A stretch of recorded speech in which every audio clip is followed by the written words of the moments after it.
বিজেপির একটা গান খুব ভাইরাল হয়েছিল, পাল্টানো দরকার চাই বিজেপি সরকার। ঠিক।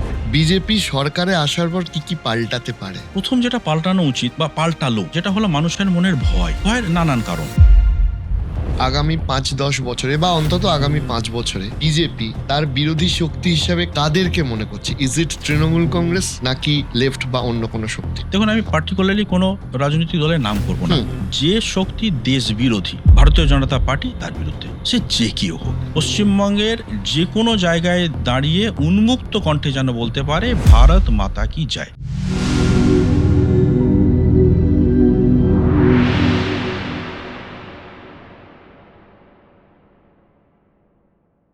বিজেপির একটা গান খুব ভাইরাল হয়েছিল, পাল্টানো দরকার চাই বিজেপি সরকার। ঠিক। বিজেপি সরকারে আসার পর কি কি পাল্টাতে পারে? প্রথম যেটা পাল্টানো উচিত বা পাল্টালো যেটা হলো মানুষের মনের ভয়। এই ভয়টা সর্বস্তরে।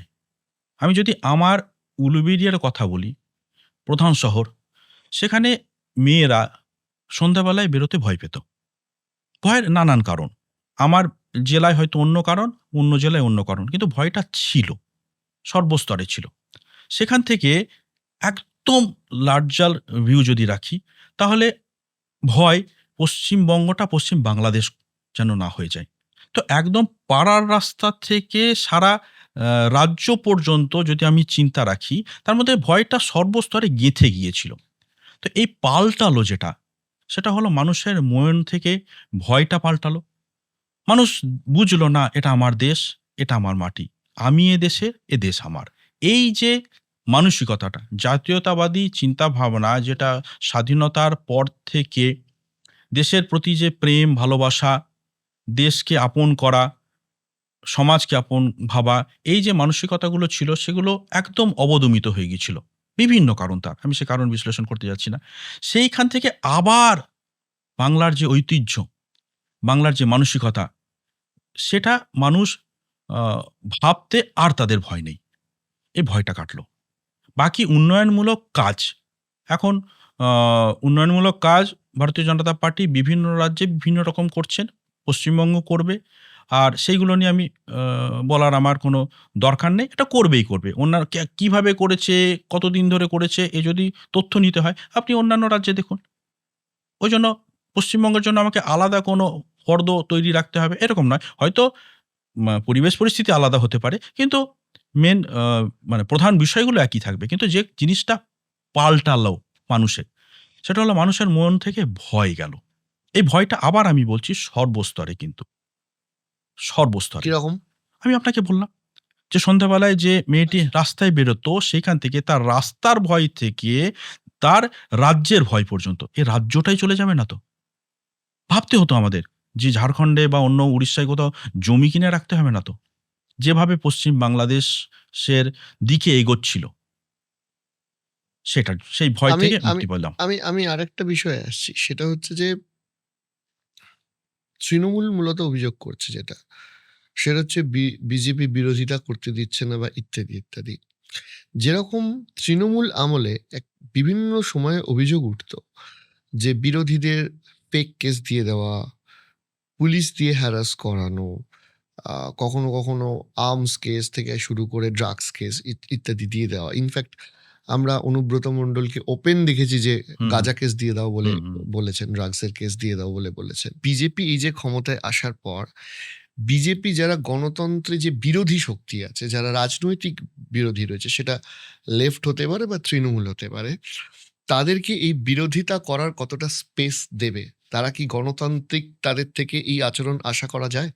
দেখুন, গণতন্ত্রের মধ্যে বিরোধী দল একটা পার্ট, একটা অংশ। কোনো জায়গায় যদি গণতন্ত্রের মধ্যে বিরোধী নেই, তাহলে সে গণতন্ত্রটা হয়তো পুরোপুরি ভারতীয় জনতা পার্টির পক্ষে থেকে আমি মানে খুশি হতে পারি। কিন্তু সেটা গণতন্ত্রের পক্ষে সুখকর নয়। হুম। গণতন্ত্রের মধ্যে অতি অবশ্যই বিরোধী কণ্ঠ থাকা উচিত, অতি অবশ্যই থাকা উচিত। এটা পার্ট। তো ওইজন্য পশ্চিমবঙ্গের ক্ষেত্রেও আ সরকারের ভুল ত্রুটি যদি কিছু হয়ে থাকে, তাহলে সেটা বলার অধিকার শুধু তৃণমূল, সিপিএম কেন, সাধারণ মানুষেরও থাকবে এবং থাকা উচিত। আবার আমি বলছি, সব যদি আজকে বিজেপিময় হয়ে যায়, তাহলে হয়তো আমার দারুণ লাগবে, কিন্তু সমাজের ক্ষেত্রে বা গণতন্ত্রের ক্ষেত্রে এই স্পেসটা যেন অতি অবশ্যই থাকে, এবং বিজেপি রাখবে সেটা। সেটা হলো যে সরকার যেভাবে চলছে, কেমন চলছে, কিভাবে চলছে, কিভাবে আরো চললে ভালো হতো, সে বলার স্পেস যেন অতি অবশ্যই থাকা উচিত। যদিও ইট ইজ টু আর্লি, তাও আপনার রাজনৈতিক দীর্ঘ জীবনের একটা অভিজ্ঞতা আছে। আপনি কি মনে করেন যে আগামী 5-10 বছরে বা অন্তত আগামী 5 বছরে বিজেপি তার বিরোধী শক্তি হিসাবে কাদেরকে মনে করছে? ইজ ইট তৃণমূল কংগ্রেস নাকি লেফট বা অন্য কোনো শক্তি? দেখুন, আমি পার্টিকুলারলি কোনো রাজনৈতিক দলের নাম করব না, ঠিক, নিশ্চয়ই। কিন্তু যে শক্তি দেশ বিরোধী, ভারতীয় জনতা পার্টি তার বিরুদ্ধে, সে যে কেউ হোক, আমাদের একটাই শত্রু বা আমাদের একটাই বিরোধ, বা আমরা যেটা পাল্টাতে চাই, দেশের বিরোধিতা থেকে দেশপ্রেম। মানুষ পশ্চিমবঙ্গের যে কোনো জায়গায় দাঁড়িয়ে উন্মুক্ত কণ্ঠে যেন বলতে পারে ভারত মাতা কি জয়। এই ভারত মাতা কি জয় বলাতে যে আটকাবে, আমরা তার প্রবল বিরোধী। আর কোনো আমাদের শর্ত নেই। এবার একটু পুরনো দিকে ফিরে যাই। আপনার সাথে কথা হচ্ছিল, আড্ডা হচ্ছিল যে আপনি এভিবিপি দিয়ে শুরু করেছিলেন। তো যখন এই অখিল ভারতীয় বিদ্যার্থী পরিষদ আপনারা শুরু করেন, আপনি উলুবেড়িয়া থেকে শুরু করেছিলেন বলেছিলেন। শুরুর দিকে তো সেই প্রভাব একদমই ছিল না। তো শুরুর দিকে আপনারা কিরমভাবে তখন ছাত্র রাজনীতিটা করতেন? দুর্ভাগ্যবশত ছাত্র রাজনীতি আর সেই অর্থে নেই আমরা যে অর্থে করেছি। আমার উলুবেড়িয়া কলেজে 1997-98 সাল থেকে বিদ্যার্থী পরিষদ করা।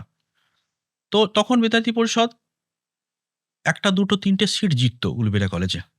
তো কিন্তু আবেগ ছিল মারাত্মক, মারাত্মক আবেগ ছিল বিদ্যার্থী পরিষদের। উপহাসের পাত্রও ছিল। তো উপহাসের পাত্র মানে আমরা অখিল ভারতীয় বিদ্যার্থী পরিষদ এবিভিপির ব্যানার লাগাতাম। হ্যাঁ। তো এসএফআই বা উলুবেড়িয়া কলেজে তখন ফরওয়ার্ড ব্লক জিততো। রবীন ঘোষ মারা গেছেন, উনি বিধায়ক ছিলেন। তো সেই সূত্রে ওদের তো পলিটিক্যাল পার্টি নির্ভর ছাত্র সংগঠন, তো ওখানে ছাত্র ব্লক ছিল, ফরওয়ার্ড ব্লকের স্টুডেন্ট উইং। তো ওরা সব মজা করে বলতো এবিভিপি মানে অল বেঙ্গল ভ্যাকেশন পাইপ। তো এই সমস্ত চলতো, কিন্তু এই উপহাসকে মাথায় রেখে উপহাসের পাত্র হয়েও আমাদের একটা ছিল সংগঠন, ভালো সংগঠন ছিল, আর সংগঠন একদম কংক্রিট ছিল।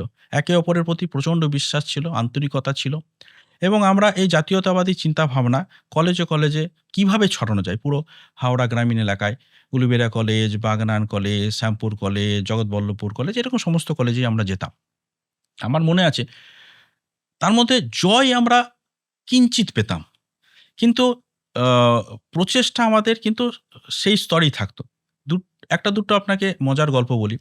1997 আমাদের নির্বাচন হতো, ডেটটা ফিক্স থাকতো 24শে ডিসেম্বর। কারণ 25শে ডিসেম্বর থেকে ছুটি পড়বে।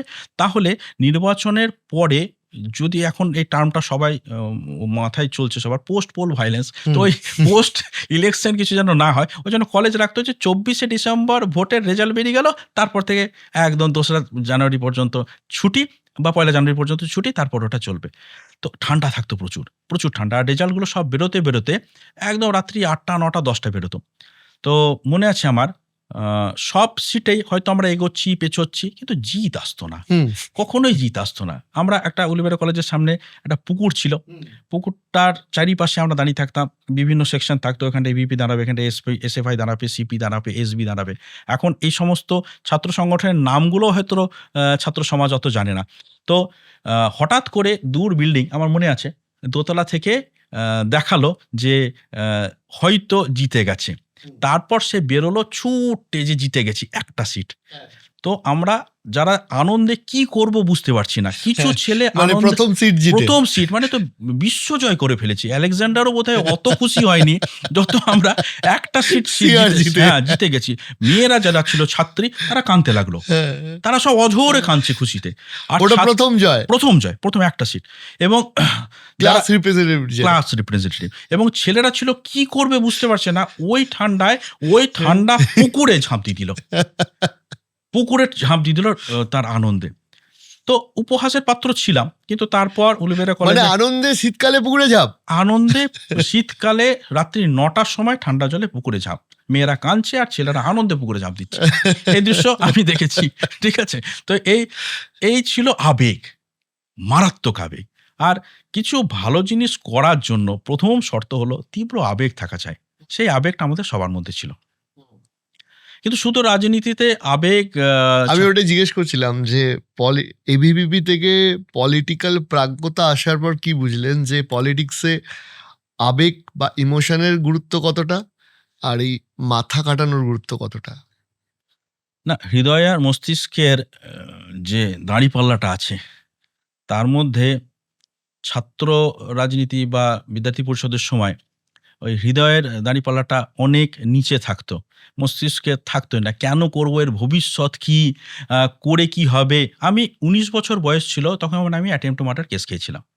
তো একটা ১৯ বছর বয়সে খাচ্ছে এবং কেস হচ্ছে অ্যাটেম্প্ট টু মার্ডার, এবং তার বাবা যখন শুনছে, মানে আমার বাবা যখন শুনছে, তার প্রতিক্রিয়া কি হতে পারে? তো এইগুলো কিছু না ভেবেই, মানে ওই হুম। মস্তিষ্ক না ভেবেই আমরা আবেগ দিয়েই করেছি। কিন্তু রাজনীতির ক্ষেত্র আলাদা। রাজনীতিতে আবেগ দিয়ে আপনি যুক্ত হবেন, কিন্তু মস্তিষ্ক দিয়ে আপনাকে পরিচালিত হতে হবে। দুটোরই মারাত্মক সামঞ্জস্য চাই। কোনো একটা বাদ দিলে হবে না। দেশপ্রেমটাও তো একটা আবেগ, তীব্র আবেগ। তো সেই আবেগটাকে হৃদয়ে রেখে মস্তিষ্ক দ্বারা আপনার ক্রিয়াকলাপ যতক্ষণ না সঞ্চালিত হচ্ছে, তখন আবেগটা কার্যকর হয় না, বিফল হয়ে যায়। দুটোকেই সঙ্গে নিয়ে কাজ করলে তবে আপনার আবেগটা প্রতিফলিত হবে, আপনার প্রতিষ্ঠিত হবে।